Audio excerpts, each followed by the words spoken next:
News First, Newsline with Faraz Ali. And top of the morning to you, this is Newsline. Live as always from the News First studios in Dawson Street in Colombo. And this morning we have another guest and it is another governor. Yes, indeed. The newly appointed governor of the Uva province is right here on Newsline, live with us this morning, Mr. Keerthi Tennakoon. Very good morning to you, Governor Keerthi Tennakoon. Very good morning, Faraz, and very good morning, everyone. And on behalf of our chairman, our board, and Team News First, and our entire group, many congratulations. Thank you very much, Faraz. Thank you very much. It's very appreciated. Clearly, the President Sirisena has seen something in you which others haven't spotted. What does he want you to do? Under the 13th Amendment, there are the vast powers and duties were assigned to the governors. Okay. And that aspect has long time neglected, I think, and my selection and our colleges, newly appointed governors selection, it very clearly says the old passion or the old practice of appointing governors, especially we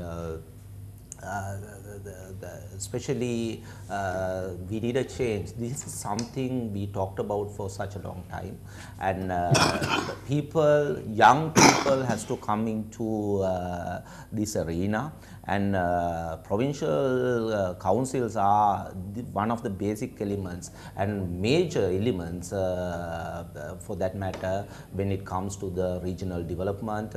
Regional issues has to take place in parallel to the central government lines, and that duty is vested with the governors, and that's where we are very much looking to head. Now, one of the previous holders of the office that you now have been appointed to, my friend, the young man Shashi Rajapaksa, Shashindra Rajapaksa was the former chair, the chief minister, not the governor. Yes. Now, when he was there, one thing I remember him telling me was that that province is particularly challenged in terms of economic development. The people are largely poor, and the circumstances are quite challenging in that area. So what do you have to definitely do? Faraz, I mean, for last 200 years after the Udarata Kerala, Udarata Aragalaya, Uva was very much neglected. Uva was called Palugama, Uva was called the destroyed city, and the Vellas where one lack of paddy fields were there. That prosperity is no longer there just because it was very much neglected during the last 200 years. And this neglection has to be ended, and we mark the 200 year of Uva Kerala, Uva Aragalaya this year, last year, and Kiulegedara Mahottala's killing was happened 200 years ago, December. So we have not managed to overcome that situation in Uva province, and this is something we have to address. 5 of the poorest divisional secretary areas were established in Uva province. So that itself tells something we have to address on poverty. And moreover, that's one part of the story, but the better part of the story is very much not highlighted for us. When it comes to the education, when it comes to the natural beauty, as a holiday resort, the most developing, most improving infrastructure in the tourism industry is vested with the Uva province, and indeed, I was going to bring you there, to that on the one side, whilst all that poverty is there, one of the fastest growing tourist resorts has manifested itself in your province, where we have it in Elder. Yes. What plans to develop that? Not very big plans at the moment. What we have to be, the basic challenge is to put things together. We know the Umaoya project, devastation happened down there, and the landslides, there are victims of the different natural disasters were down there. The basic health, education issues are there, even though the graduates, the levels of education is so high in Badulla area, especially Bandaravela from up to Badulla area. We have there's adequacy of resources happening down there, especially in Monoragala and far ends of Mayanganera and other areas. The cultivation, the agriculture, the one of the basic incoming industries like potato cultivation, the pepper cultivation is facing challenges. So I think, we have to address these issues in a very broader manner, in line with the government, central government development plans, and there are more unique issues in related to the Ua province, and we are going to address now. Governor Keerthi, you mentioned it. The Umaoya, it has attracted a lot of concern. It has attracted a concern on many scores. But now, obviously, the project is there to stay. There's no question of that being taken out. But what they should have done at the beginning, they appear not to have done even now, and that is to rehouse some of these people. Development is there, but the government need to relocate some of these people. The project is going on, and it is much improved, the tunnel excavations and the basic construction work after so much of protest from the people, and the government has taken some measures. But when it comes to the relief work and all that, during the last 3-4 months of the last year, we had a great improvement. But there are so much of issues to be sorted out, now, when I was there, Keerthi, I'm sorry to go on to cut in there, but I thought it's appropriate. When I was there, I went around and I met this old lady. I think she's about 85, and her whole house just disappeared into the ground. We call her Sudu Amma. She was the first lady who was affected with. Now she's living in she was in a school. Yes. And can you not help her? Can you not help her, because she thinks that by telling her story. She is the first victim, and we exposed that story. Yes, I went there, and we made a live video. Now the tables turned in a way that you've reached a different level. Perhaps I am sure that, as the governor, you can actually make a difference. Yes. This is something we was not managed to do for, which has not looked sorted out for Will you look into it? Definitely, yes. That definitely, we know this.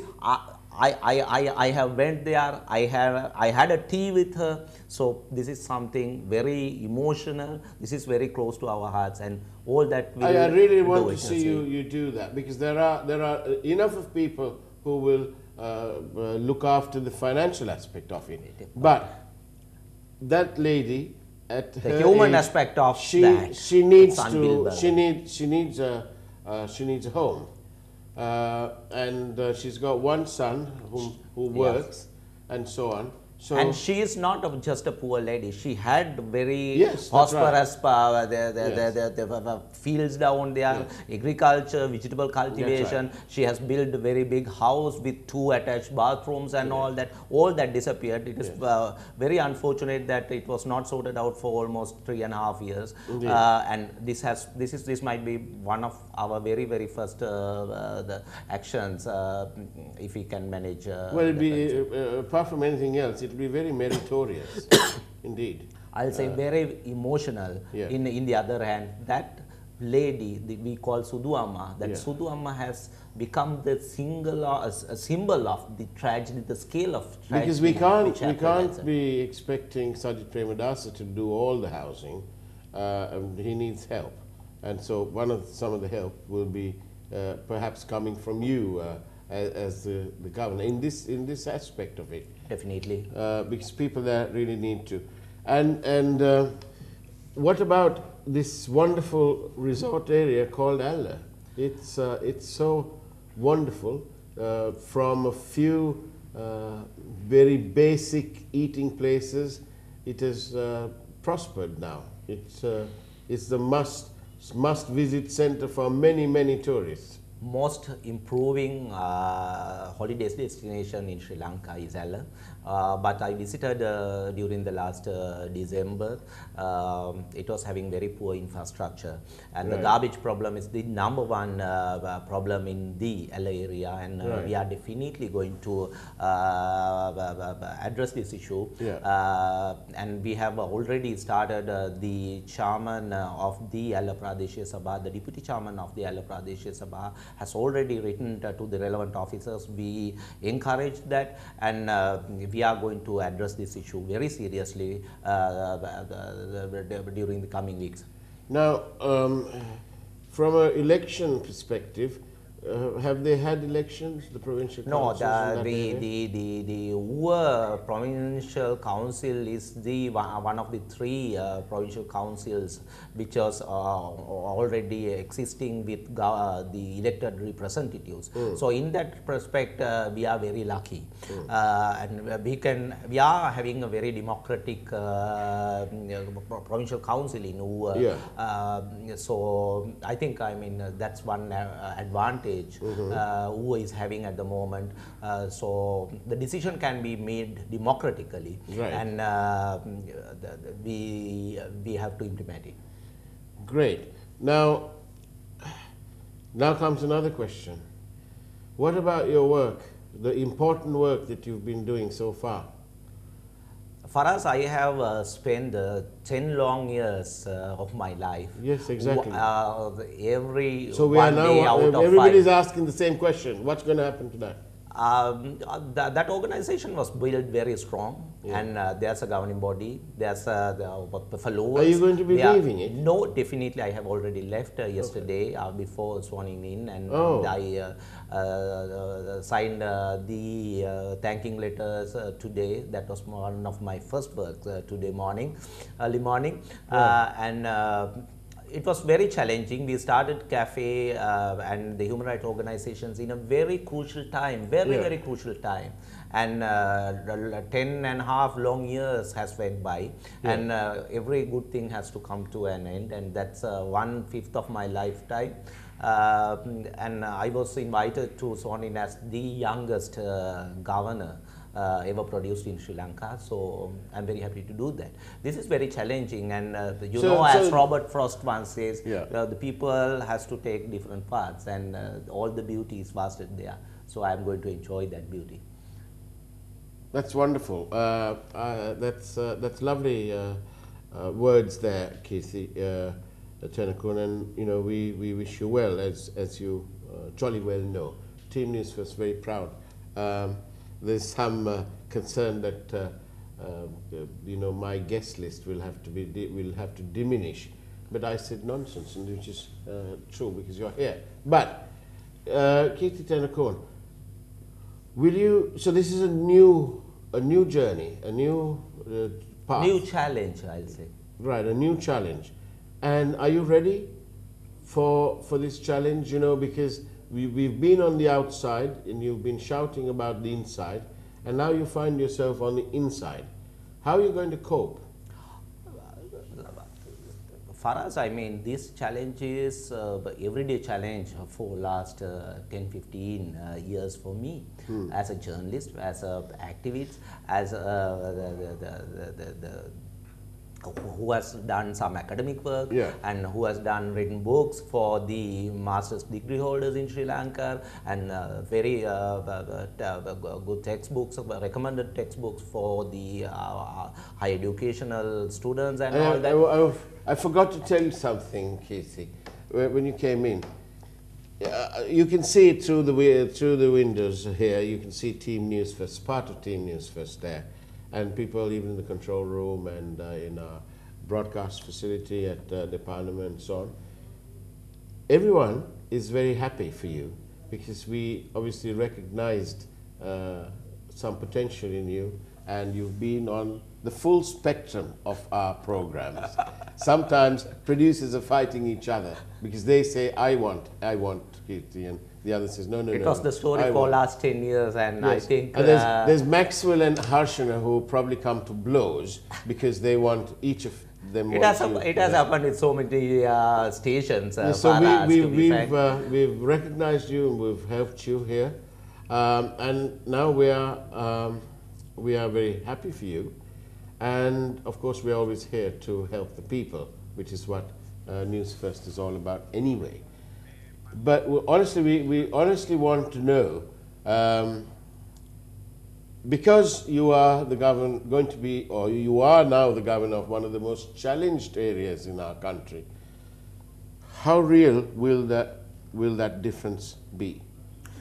It will be very challenging for a person like me, because I mean, we were criticizing people, we were flagging, highlighting things in related to the governance, government, provinces and all. So I was given the chance to go inside and see how that spectrum is behaving, and how effective, how creative we are to overcome some of very challenging situations. And always life is all about taking the right path on in challenging situations.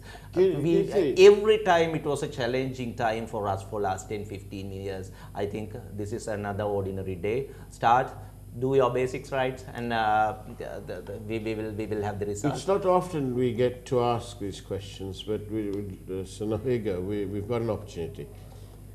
Can you tell me the exact moment when, I suppose it's the president, I don't know, who put it to you first? Will you be governor? Who did it? Was it the president? Was it one of his aides? It was the president and was it done by the telephone? We had a direct conversation, and he was invited us to talk about something else. But very concerned factor in related to the Ua province, the potato cultivation. Yeah. We had the massive cultivation, and we are having some issues. So some group of people has wrote to me, yeah. And so we highlighted that fact, and we were talking about this. And the president all of a sudden asked, will you ready to take that challenge? Will you ready to take the challenge? And I was a bit hesitated. The way he put it, I said, sir, it is a very unfair question. But within no time, I said, if the basics, the situation and so the things would definitely I will agree with his proposal, and within 6 hours I was taken oath as the governor of Ua, which is very well. That's good, proactive action. And that's what we were doing for last 15 years, Faraz. Yeah. Wherever challenge, on field, on media, wherever it is, from north to south, that's what we were doing, and there's no exception. We've also got various messages of good wishes for you, including one from somebody who was at the Waterfield Institute in 1991, Uday Siri Veeratna from Norelia. The messages from all over the place. I can't read them all. I studied at so many places, so I am having so much of friends. Every single village, at least there's a fan or there's a critic for Keerthi in a card. So it's very privileged to have that sort of a career. And what does it mean? Does this mean that you're going to have to move from your home and going to live in the Uva somewhere? Where are you going to live? In Badulla, or where are you going to live? I think, that's my native place. I born there. I born in Badulla National Hospital, General Hospital. Oh, so you're going back home now? I am going back home. I studied at Wangiyakumbura Central. I studied at Gurthala St. Thomas's and Bandaravela, and I studied there at Waterfield Institute. So I'm going back to my home.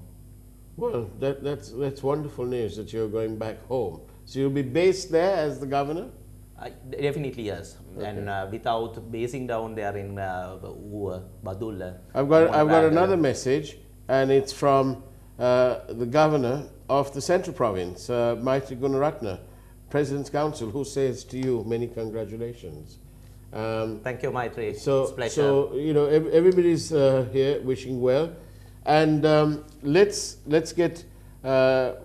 Today will be incomplete without the story of "And Then They Came for Me," the founding editor of, at one time, the noisiest newspaper in town, the Sunday Leader. And today is, sadly, the 10th anniversary of the unlawful killing of Lasantha Wickrematunge, journalist without power, actually. No one there to take him on there. The person who introduced investigative journalism to Sri Lanka, arguably so. And I shine my path with the single newspaper, Irida Peramuna, in parallel to Sunday Leader, which was published by Lasantha. Yeah. And I had the privilege of visiting there, going into this very fantastic man's office down there, and talk, chat, keep on investigating. And of course, Lasantha Wickrematunge was a dear friend of our group. Not a day goes by when one doesn't really think of him. And it is so sad that 10 years on, that we are no closer to finding out what happened to him. Just as we are no closer to finding out officially what happened to our station in Department 2 days ago, 10 years ago.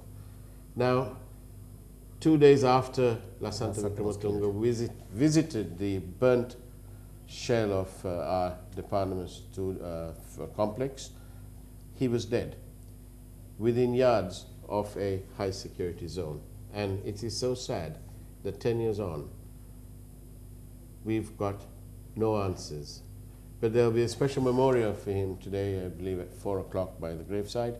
And no doubt, those people who want to be seen will be there, but the bulk of the people who will be there are those who have been with the cause for all those years. Faraz saying that the country is still crying for justice, and that justice has not done. And this is one of the main challenges this society faces. 10 long years, and I can remember the days 10 years ago, what are the challenges we had. Threats, death threats, continuous challenge each and every hour. The justice has not done yet. And here's another message from a viewer who, thank goodness, isn't reading a book but is actually watching a program today. And it says here, I remember Keerthi's journey from day one, and I believe this is just the beginning for him. Ask him to protect Ravana's kingdom over. There you are. That's from a viewer. Thank you. And it looks like you've got your work cut out, because the Uva is a province of contrasts. You have some of the poorest and the most challenging areas, and you have one of the most dynamic areas in what has happened to Allen and the area around the Ravana's kingdom, as somebody's just said. I'll say there's no province in Sri Lanka when it comes to the diversity. Sinhalans, Muslims, Tamils, communities, poor, rich, educational excellence, poverty, everything is mixed. Right, now then, we've got approximately 6 minutes with the overrun left. And I just want to say this, going back to Lasantha Wickrematunge, his contribution to journalism has been an inspiration. I know personally that I couldn't possibly start the day, the weekend, without reading his pot shots in the front page, and then his most fabulous political column, written by Sura Nimala. And he was a great friend of our chairman. And I think not a day would pass by without him visiting him. Extremely close. He was also, chairman attested his wedding when he got married again. And it's a great pity because Lasanta left 3 wonderful children who live in Australia with Rain. And for them to have closure, we need really for justice to prevail. It can't be that difficult. If they brought back KP, for example, from wherever he was, and whatever deal that was, who cares? But the fact is that they brought him back here. I don't believe that it's so difficult for them to find out. I've met the policeman who investigated the attempt on Gotabaya Rajapaksa's life, and it was fascinating how they explained. They went through the telephone records and so on, and everything is available. It's just the commitment to everyone knows press the button. Everyone knows where he is. And so it's just a question of the courage of pressing the button is the issue, and that's what we will like. Well, people need to realize. You know, I keep saying this yesterday and the day before about the right old Charlie Mahendran, and we want to remind people that, you know, gentlemen are never in a hurry, and as much as the Capital Maharaja Group have waited for 10 years to find out what action is going to be taken about that attack on our facility in Depanama, the people are also watching over various other investigations, including Lasanta's case. And there's no good. Those famous words that made one really cringe was, who is Lasanta? Well, the whole country, bar one, apparently knew who Lasanta was. And we do hope that we will have justice, because Lasanta, in the end, at the end of the day, we're all said and done and dusted, Lasanta lost his life in the pursuit of the truth. And that's what he did with us, that's what he did with his paper, and the news was his life. And we can't just let that go by. So that's the legacy of the 8th of January, and that's the legacy of Lasanta Wickrematunge, our friend, and a journalist, sadly missed by all. Now then, Keerthi Tennakoon, thank you very much for being on Newsline. It's a pleasure, as usual. It's very pleasure to be back. It's I'm particularly pleased that, and our producer Maxwell and Harshana will be very pleased that you chose to be on this program soon after your appointment as the governor. Thank you, Faraz. Many congratulations on behalf of our chairman and our group. We wish you every good luck, every best wish, and we are always here to help you with your public messages and with your action. You want action? We've got something called the Gammadda movement right there, out there. The boys and girls there waiting to help the people of the country. Thank you, Faraz. It's Thank a pleasure you. to And be I'm sure that Newsline. my colleague Bandula Jayasekara, who was unable to secure you for his morning program today, will join me and join all of us in wishing you all the very best. Keerthi Tennakoon, Governor of the Uva Province, thank you. Thank you very much. And Faraz. that's the way it was on Newsline, even though today is a very sad day in terms of what happened 10 years ago. Take care. Just remember, we do live on a beautiful island, and the palm trees are swaying and the beaches are waiting. Take care. Have a great day and God bless you. News First, Newsline with Faraz Shaukat Ali.